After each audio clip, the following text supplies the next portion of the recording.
I need to call up my show notes. Although there's not really much to talk about in this particular episode. This was a movie, definitely. Yeah, I'm still having a really hard time deciding whether I like it. Which, I mean, I'm stupid, so that kind of happens sometimes. But this one was a different breed. Yeah. And of course, today we're going to be talking about Alex Garland's Men. Just recently came out for you guys. Came out for us a few weeks ago. Yeah, it's a British movie, and they released it in America first. Yeah, I thought that was an interesting move. Very interesting move. I think because hold on, I'm going to move your wee name up. Sorry about that. Yes, folks, I'm filling a book in my life. How professional is this? Jesus Christ, I'm embarrassed. Yeah, we'll not bother with the intro, we'll just dive straight in because I don't know if this stream's going to last or break or whatever else, so if you're with us, you're with us. If not, sorry. We tried. So, the premise of this movie: in the aftermath of a personal tragedy, Harper retreats alone to a beautiful English countryside, hoping to find a place to heal. However, someone or something from the surrounding woods appears to be stalking her. What begins as a simmering dread soon becomes a fully formed nightmare, inhabited by her darkest memories and fears. Well, memory. Let's be honest here. It's one event. Right. It's just keeps repeating and repeating and repeating. And oh my god, I was bored at the end. It was like fucking. So it starts off okay.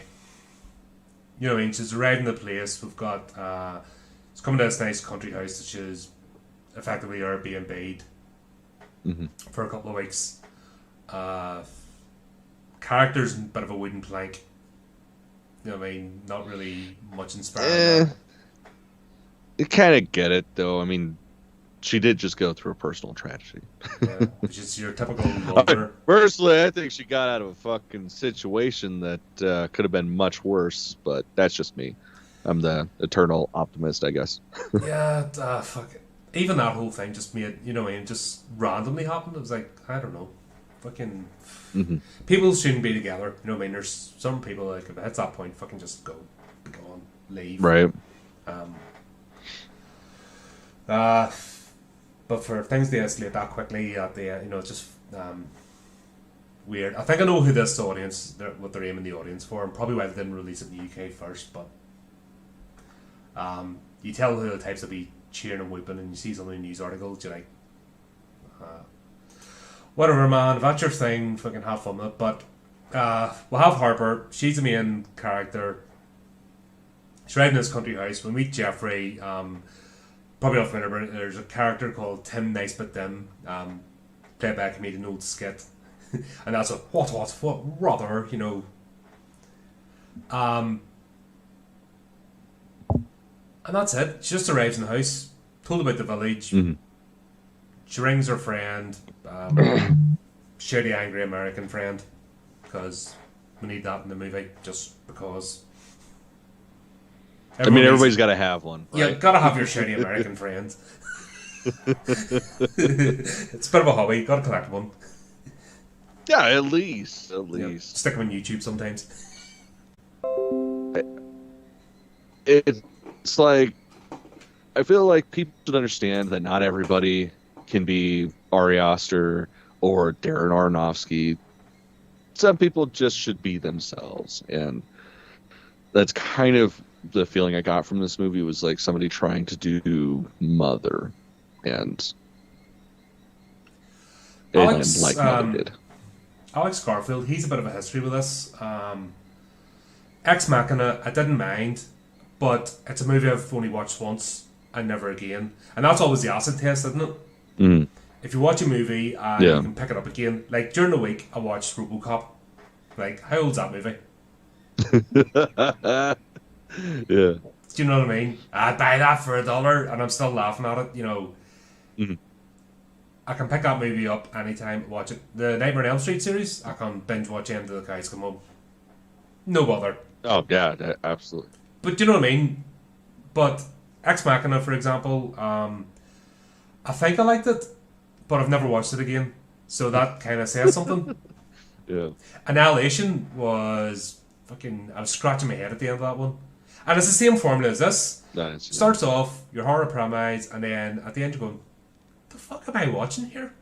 What's going on? What's the point? Yeah. And that seems to be his pattern. He doesn't know how to pay off movies or like finish off the plot. And the thing is with these guys, they're in the bubble, right? They've got the connections, so bring in somebody to help you or get advice. Why haven't these people got round table? Like, you know, I share my stuff. I was like, okay, here's a crazy idea. What do you all think? And I take advice, and that's me. I'm a nobody. But these guys have got connections and professional and teams and studios, and nobody proofreads work. That seems to be the pattern. Yeah, it's just, I don't know, man. Like it seemed like there was so much build up for the ending, and then it just didn't quite pay off, and then they had an ending after the ending, which I feel like was wholly unnecessary. Did he maybe go to the Jar Jar Abrams School of Mystery Boxes? Yeah, it could have just ended that last scene of her in the place versus her friend showing up. That wasn't necessary.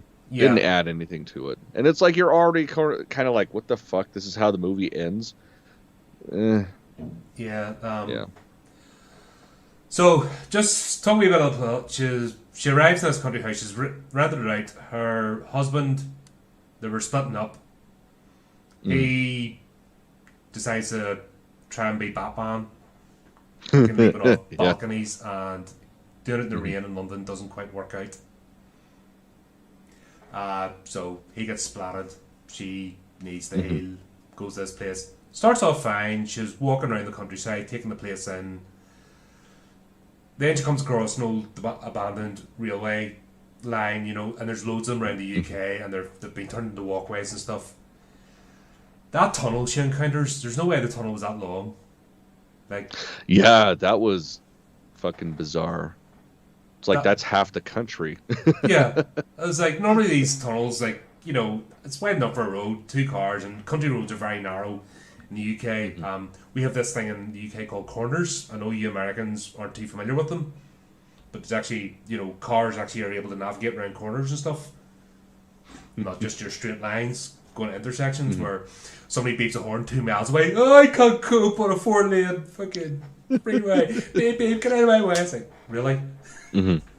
Anyway, yeah, she starts singing and stuff, and it. Because, yeah, why not? It actually worked. It was actually... I didn't mind that scene. It was actually quite cool. I'd do that shit. I felt like it went on just a little bit too long. Yeah, kind of dragged on a bit, but I would do that about, you know, my big spooky tunnel. I'd be like, hello. I have all sorts of... Yeah, you do it once or twice, because why not? You're human. Yeah. But the echo with it and stuff just was a bit... stretched out. Like, it's not happening. Well, it's like I kept waiting for something else to come back at her.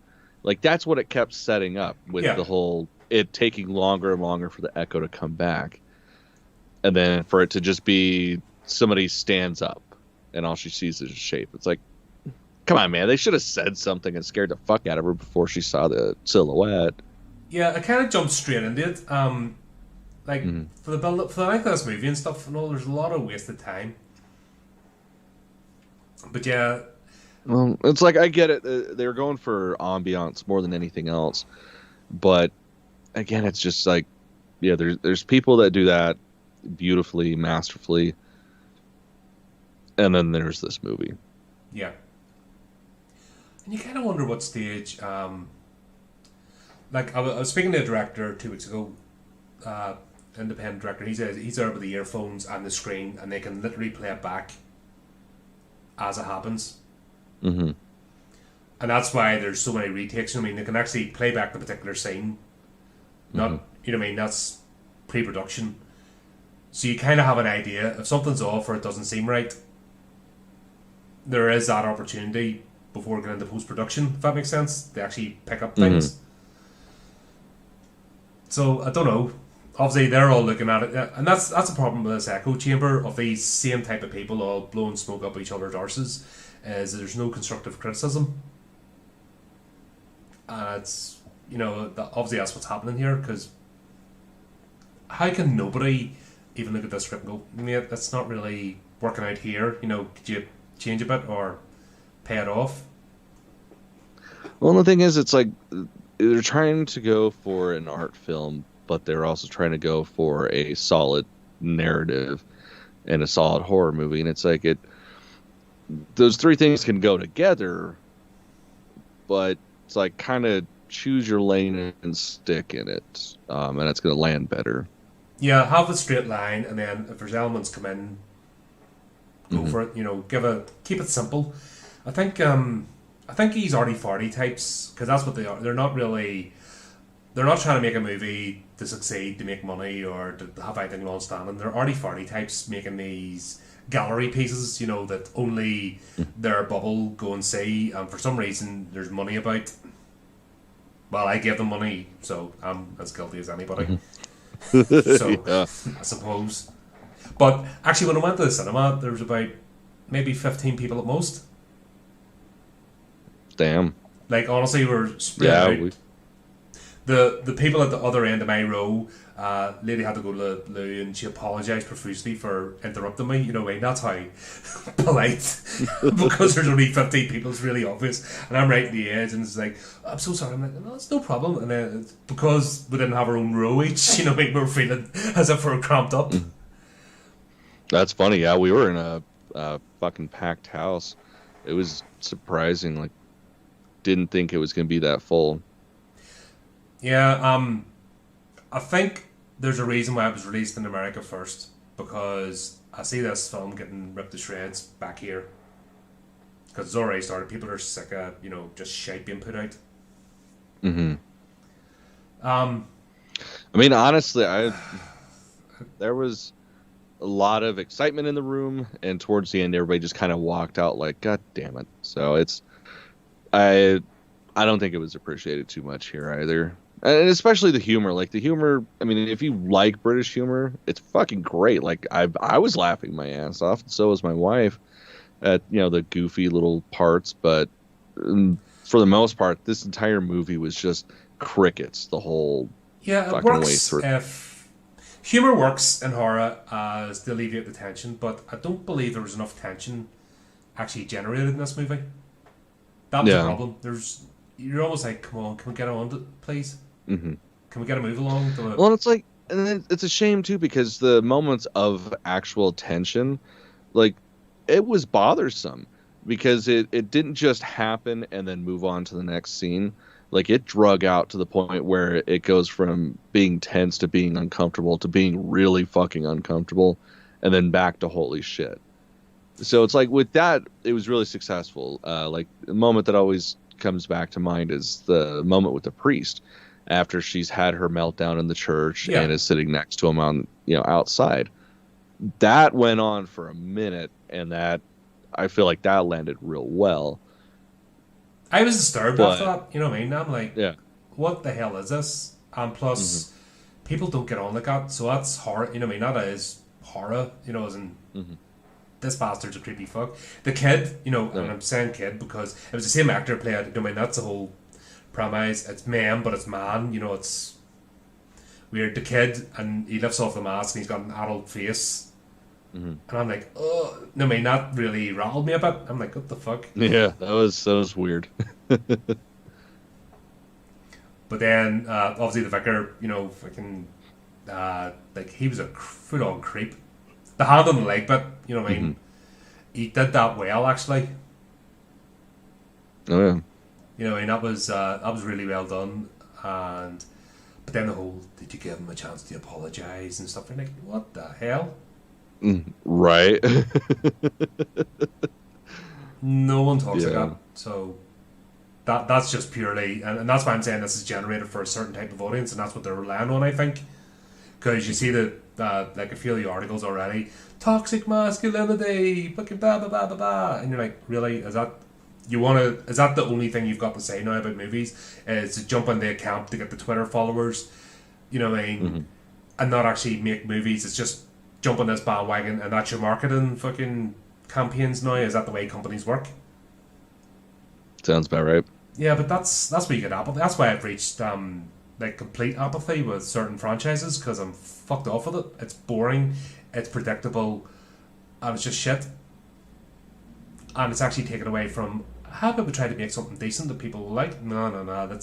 Let's jump on these fucking tropes and fucking headlines and just come up with the same shit, and then have the same people. Because it's the same people argue, you know what I mean? These people aren't part of society. There's one that argue for and against. These people that spend their lives online, fucking typing paragraphs at each other. They're not part of the real world. They're not me. They're not you. Like, we're the ones that go out and actually fucking go to the cinema. We're the ones that put our hands in our pocket. And we're the ones you're pissing off with this shit. And I know you're not even close to down the line yet, but eventually it'll reach that point. If this continues and you're just like, you know what, fuck it. I'm not going anymore. Not playing. Yeah, I think it's going to take a lot of shit to fucking get me to that point. I mean, I sat through, what was it? The fuck was the second Star Wars prequel? The Last Jedi? Yeah, I sat through that, Jesus. So I think I can sit through anything. Oh, I came out feeling dirty off that movie. That's what really finished me off. I was already feeling, like, after the prequels, I was apathetic. I was like, nah. You know, I got a wee bit excited for Force Awakens, but still, I'm like, wonder where this is going. And then that was it. That was me done. And then they're doing the same thing. You know what I mean? They're calling fans names and fucking this and that and starting up that whole shit. Even before the movie actually, or the series actually released. So you've got companies now starting this shit before it even comes out. So it means they've no faith in their product. Because that's the only way they're going to generate. The problem is they're trying to nip it in the bud, like when people are being just dumb fucking trolls. And it's like, you can't acknowledge those people. It's like giving a homeless person change. You just fucking ignore them and pretend they don't exist, because they don't. They're not real people. You give them change that gives them power, and then they're just going to fucking clean to you every time they see you. Yeah, you become a target. Yeah. And then it's like, you're empowering them, and it's just like, nah. Best way just to... And there's people, well, genuinely, that's all they do. They don't even watch... They don't read the books, they don't watch anything. They're just there to fucking stir the pot. I don't blame them for not reading the books. The books are fucking terrible at this point. You didn't like the High Republic?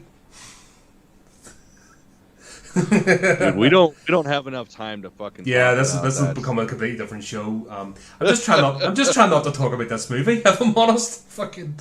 See, okay, and that's the hard part, because I really did like this movie. I have conflicting feelings about it, because it was so strong throughout the bulk of it, and then the ending just kind of. It was after the pub scene for me. That's what just, the vicar scene kind of. It was cool. And you that was something else. Fucked up. The thing is, they alluded to the whole pagan, you know what I mean? A lot of British churches are built over pagan sites. You know what I mean? That was the way the church that it came over. Yeah, I mean, that's just Christianity in a nutshell. Yeah, that's take the sacred sites and build on top of them. Yeah, we're now doing this instead. So that's why you always have, like, a lot of the buildings, you have the Green Man. I can't remember, I couldn't find the reference to the other image, on the tabernacle, the thing, when you have the Green Man, that's the sign of fertility and spring. And I thought there was going to be some sort of play off of that. I thought it was going to be that she's come in just as spring's happening, and they were going to need her to birth another man. That's what I thought the plot was going to be. Well, exactly. That's sort of why I like this. Seemed like it was going to be Mother, but it wasn't. Yeah, no payoff whatsoever. The whole Underland thing, but well, I mean, it was cool seeing the homeless guy, which we completely skipped over that part. When she's going through the stroll, like, the dude's like, hey, yeah, I mean, the pub, it's just 15 minutes down the road, 30 minutes back, and she decides she's gonna walk down, and that's, of course, she gets to the cave or the tunnel, and then that's when some dude just starts running at her, and come to find out it's some naked dude just softer. She's But really like talking seeing about it. his transformation into the Green Man, like that was cool. And then the end happened. Yeah. I think that should be the subtitle of this movie. It should be Men, and then the end happened. Yeah, because it was all building up. The fact that he was a real person, and the police actually caught him, so they didn't do the whole, "Oh, I'm telling the truth. He was there. He was there." No, you're not. You're mad. You know, that was refreshing. Yeah.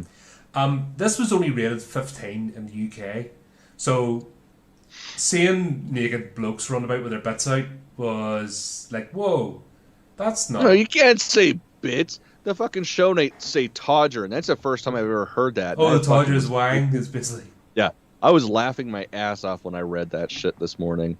It's like, God, you fucking Brits, man. You guys, you're a level. You're levels above us, multiple levels with the fucking words. I love it. Just love to have a laugh, you know what I mean? It's all about, it's an emotional, you know what I mean? I like to have a play, fun with the language. I mean, that's what about, yeah, your Todger, your Wang, your Dingleberries hanging down, you know what I mean? It's all just having fun. The whole innuendo thing as well. But yeah, he's basically got it all laying out there. You know what I mean? She turns around, takes the photo, he's fully naked. I thought, okay, that's okay, get away with that. But then he's in the garden and it's all hanging out, and you're like, okay, right. I thought this was a 15 movie. Obviously, it was categorized because it only had to be an 18. Because that's the whole point of being a 15 is it doesn't show the gore and full-on nudity. You know what I mean? Really? Just, yeah, 15 Damn. rating is just, just on the cusp.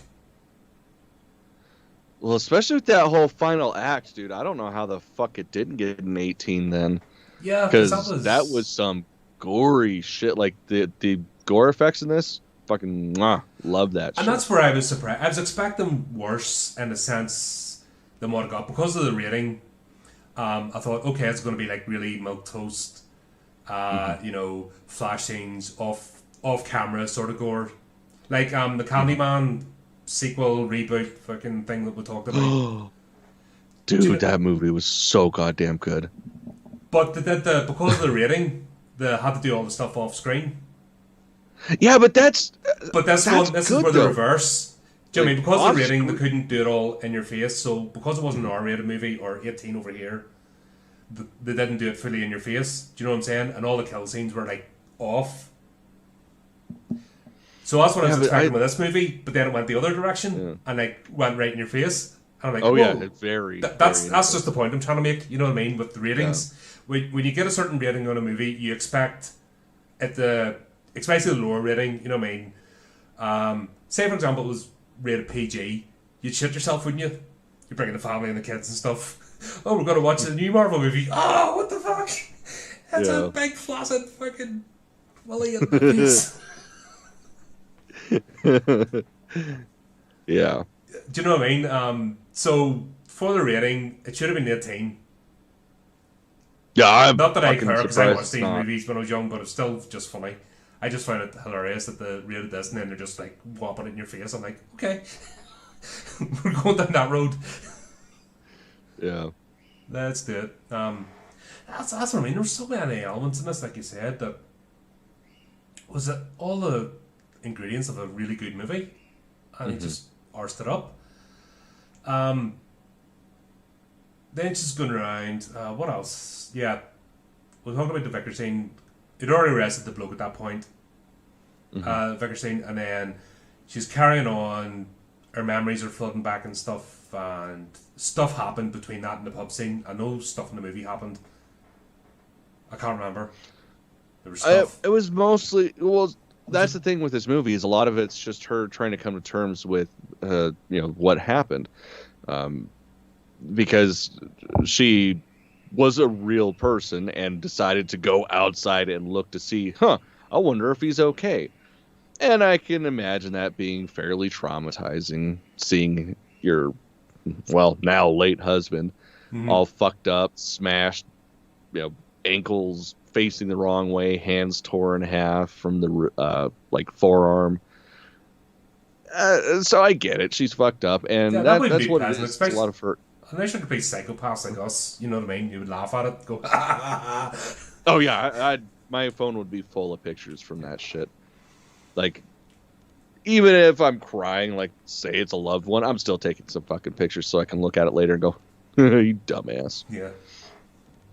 But that's what a lot of it was. A lot of the, I guess, filler is her trying to come to terms with that and essentially trying to refine herself. Like in the very beginning of the movie, when she first gets to the Airbnb, the host is, like, oh yeah, and here's our piano. Do you play? Oh no, I don't play. And then, cut back to scenes where she's playing beautifully because she had hobbies before she was married. And presumably when she got married, she had to stop being herself. So it is a lot of inner turmoil and conflict of trying to grieve, but also trying to find herself again, and how that kind of fucks you up inside.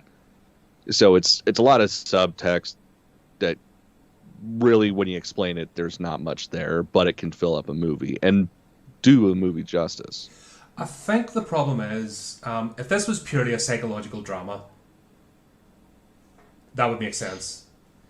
Mm-hmm. But they're throwing it in, like, once the bloke gets arrested, we start seeing, you know what I mean?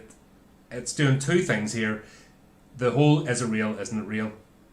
And they're not doing it well. The two aren't mixing together. Well, and that was definitely one problem I had, was it's sort of like, okay, what angle are they taking? Like, is this a paranormal thing? Is it a psychological thing and all that stuff? Because you don't really know. I mean, presumably all the men in the village are, descendants of the Green Man. But we don't know. Then there's like the element of the bird coming in, and it's like, where the fuck does that come in? And then, you get the woman officer that doesn't look like anybody else. And then she toddles off and disappears. And then the other police officer, that was it was the pub scene.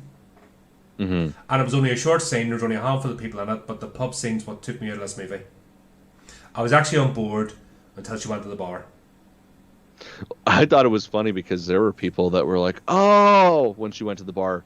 Like, how the fuck did you not realize before it's all the same man playing every fucking role? Like that, we got that in the goddamn trailer. Yeah, but once again, that was hilarious. Because of the way that they put this, is this her imagining? Is this her imposing on it, or is this actually the way it is? Do you know what I mean? That's and you don't get a payoff because it doesn't. We as the audience don't get that insight because it presents to us as is. So we don't know because it's saying it's real and then it's saying it's not. We don't know what's going on here. The pub scene. So, the police officer comes in because, that's what happens. Somebody's naked running about and the police just hold them for a bit and let them go. That doesn't happen here in the UK because we have nationalised healthcare, and so in America, if you're fucking communists. I know, we're awful, aren't we? But the fact is that the NHS has a duty then. I have my own criticisms of the NHS, but at the same time, I've been your side of the pond. I've seen that you have social workers come at you to let you know it's okay, your health insurance is alright, and you're like, the fuck? We can keep treating you up to this moment and then we're going to throw you out. It's like, really? What is this? But if you're mentally ill, if you're showing even examples of stateside, self-harm, like, we've got terrible healthcare. I mean, we've got great healthcare, but we don't have great healthcare for everybody. Like, even here, that dude wouldn't just be let go. Like, he'd be transferred to a fucking mental ward for at least 72 hours. Like, it wouldn't just be like, oh yeah, he's a fucking works. Yeah, that wouldn't happen here either. So I think that's why it was released in America first, because here I'm sure people are like, what the fuck's going on? You would be held, a mental health nurse would actually come, they actually have them in the police stations, you know what I mean? So they have some professionals on board, because if somebody's showing self-harm, because this guy's cutting himself and sticking stuff inside him, and you know what I mean, running around naked, and they've no idea the ID him, you don't just throw it back out, you know what I mean? There's something seriously wrong there. So, first of all, until they establish his identity, you're held.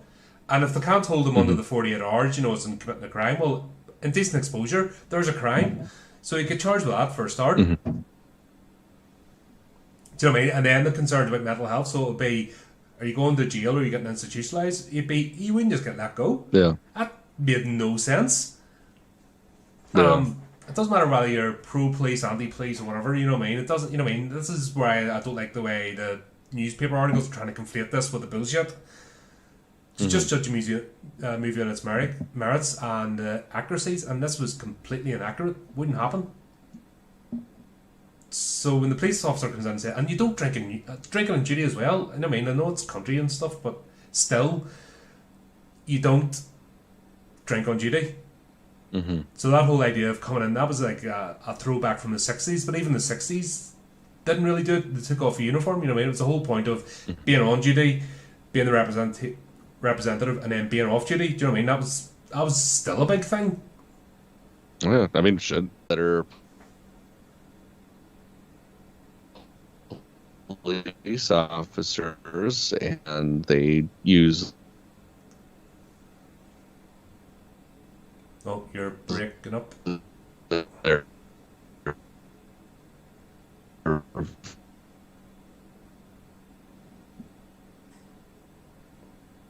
Dude, you're breaking up. Okay. Yeah, sorry, I got as far as you told me I had got clients full who are police bars. officers. Yep. Just it's one of these days. Technology. Yes. Yeah. So you've got clients that are police officers, so they don't turn up in uniform. Is that what you're trying to say? No. Well, so like we have some that like use their police vehicle as a personal vehicle, so that's what they drive after hours. But you keeping the separation of the badge from the person, they can't just like park out front in front of the fucking tattoo shop. They have to park around back and hide their vehicle because you have to have that illusion of separation. See, that's not a thing yeah, over so here. The police vehicles go to the carpool. You don't.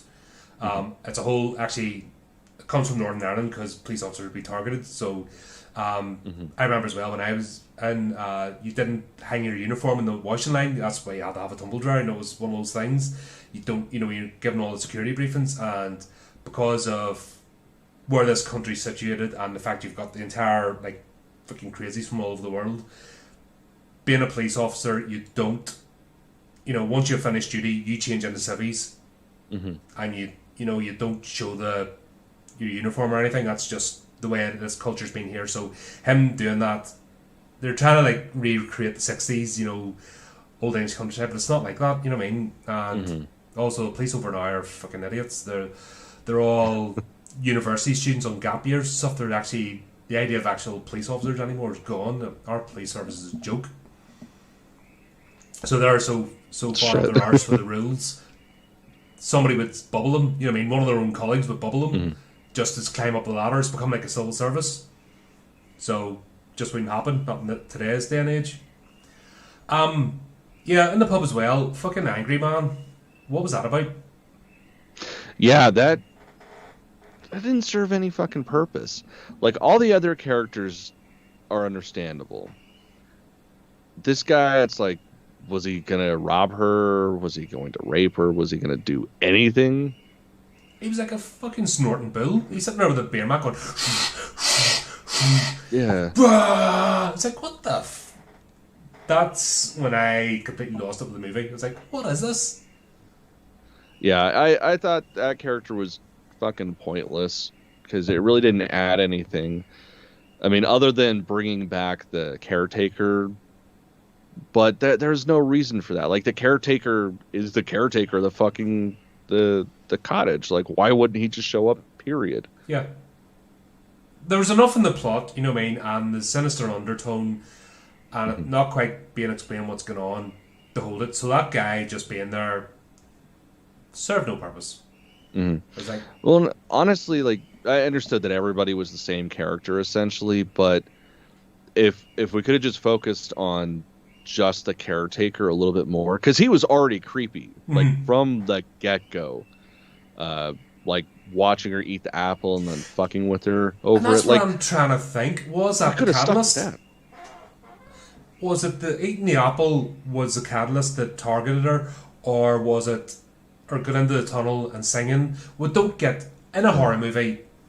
The reason the protagonist ends up running afoul is they've picked up the MacGuffin, they've said the words from the book that they shouldn't, they've disturbed the tomb, they've incanted part of a rite, they're descendant of somebody that carried out some crime centuries. You know what I mean? Blah blah blah blah blah. There's a reason why they become the target, because this it's on the modern world. It's on the internet. People rent out this cottage, so they can't have every person that rents out the cottage fucking disappearing. It just doesn't work. This isn't like the 1950s, but even then, people notice. And the world of the internet, she's in constant communication, so it's not as if she didn't know. And it's not like they met, like she's only 3 hours out of London, so the fact that she's in London, the Met would be there, it would bring attention to them. So these people have existed so far by being clever. So why would they act dumb now? So there's no logical reason unless she set something off, and we never get that payoff. Yeah. I mean, it's alluded to like her pain and stuff and what she went through, but it's like you look at a place like that, you got to imagine a lot of people that are going through some fucking shit are going to be like, Londoner, whatever, I'm going to go there. London's a shithole. Just living in London's enough to make you fucking depressed and angry and full of pain. Honestly, I was there last year in central London. It was fucking shit. And I think they had them round. They were in view of the Shard anyway, so they're right in fucking central London, on the Thames. It was just that. If they're not full of coke just to fucking get through the day, then obviously that's that's just London's a horrible place. So yeah, that would be everybody that ever travelled out of London to get away from it for a bit. Would be for the pain and anguish and anger. So that's what made her different? What did she do that triggered it off? And that's where it's annoying me about the movie, because there is the underlying tone of the pagan rites of rebirth and rejuvenation coming into spring. Was that it? Did they need her? Were they gonna have sex with her, just messing with her mind? Was it her mind? Because that ending scene, the extra ending scene made it as if she's just went nuts. Yeah, that's the shit that I don't get too, and that's part of the reason why I have an issue with like the second ending. Is she's just sitting there on the step like, fuck, this was some shit, and her friend shows up, and it's like we don't get the payoff of seeing the friend discover the bodies or anything. Yeah, was it Jeffrey? Did she just, after all this, was it using the unreliable narrator that she's narrating it all and it's all in her head, and she just fucking chopped Jeffrey up with an axe for no reason? We don't know. Well, and yeah, it's like I want to see that. I want to see if this was in her head, if this was real, or what, because that's the thing with the friend is the grounding for reality. Anytime something happens and she's freaking out, she contacts her. So we have that throughout the story to keep some semblance of reality. Why wouldn't you pay that off at the end with showing, oh shit, this was real, or oh shit, this wasn't real, because the friend is showing up? That is the point of the friend. Yeah, it just left you hanging. There was just before that there, like after the pub scene, the movie just goes mental. That's just the guy just goes mental, full on. The creatures start appearing. She gets a knife, she stabs one, and then it starts fucking. All the characters start appearing. The fucking birthing scene. Well, I feel like we should go back even before that. Yeah, go ahead. When she first, the kid comes in, because ultimately, all the injuries that she does to, let's just assume it's one character. Yeah. It's all the same injuries that happen to her ex, and that's slowly revealed through everything until the ending. But yeah, that birthing shit, that was that was interesting. The bit that got, and I'm like, okay, this is all leading somewhere, and that's where the whole Green Man, and then is she going to be a vessel for this? But the bit that really got me was she retreats into the bathroom, and the vicar appears, and she straight out asks him, "What the fuck are you? What do we get in return?" Like, I can't even remember what he said, but it was just like, yeah, he sniffs at her. That pretty much. I smell poontang. It's like, what the? Yeah, that was just like, what the fuck, dude? That was the moment the movie could have pulled itself back, brought me back in, we could have got some sort of payoff. Well, yeah, that's the thing too. Like, even though it's all the same character, there were different tones for each individual person that the character was playing. So for it to step out from that, it didn't really make too much sense for me. Yeah, and that's where I'm thinking it's playing along the lines of a psychological drama. This is her breakdown, but we don't know. Do you know what I mean? It's just like, what happened? Yeah. Really frustrating. Trying to think, what else did we talk about this movie? Well, then, I mean, we should probably talk about the ending, like the first ending. So it goes through, of course, every character being birthed from the character before, in different wacky ways, like vaginas just appear randomly. And then it ends with her husband coming out as the final birth. And I knew it because it was a breech birth and it was coming out feet first. I'm like, that's going to be the husband. I just knew. Oh, yeah. Like, it wasn't even a surprise. Yeah. Well, and I did love that because the ankle was broken. So as soon as the feet come out and the one goes, bleh, it's like, oh, that's gross. I like that. And then it just ends with him sitting on the couch next to her, completely fucking naked and mutilated. And then it's just sort of like, oh, I guess this is it. And then that was the end. Yeah. And then What do you want? I want your love. Yeah, I was like, fuck, come on, really? That's the message of this movie, is that? Like, of all the things for him to say, like, that's so fucking stupid. Because then it's almost like trying to make him a sympathetic character when he's not. He was a shithead. He fucking beat her. She kicked him the fuck out, and then he killed himself. Well, he didn't kill himself. That was the thing, because that got revealed. He broke into the upstairs apartment, and what his idea was to climb from the top balcony down to theirs, and he slipped. So it wasn't actually suicide.